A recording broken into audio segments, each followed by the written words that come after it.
Hello everyone, welcome to a Notability review. First, let's talk about what this tool is. It's a note-taking tool, as you can see here, right? It lets us take notes with a typical brush or stylus, okay? It allows us to capture voice notes, do reviews, studies, and more. It recognizes handwriting, converting our writing to text, right? It does math conversions, audio transcriptions. Here are some examples of what you can do on the platform, which looks pretty good, okay? Here we can see the person's handwriting and more.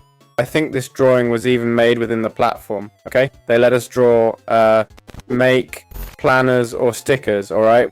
Which we can use.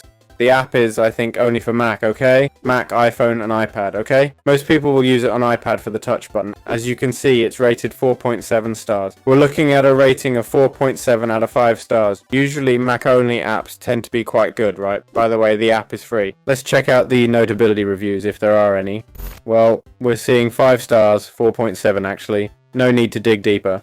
So here we have 54,797 reviews with an average of 4.7. Honestly, not much review needed. It seems like a great tool. Also, from what I've seen, I haven't used it myself, but I've noticed many people around me with Macs using these kinds of tools. Without a doubt, it's an excellent tool for taking notes.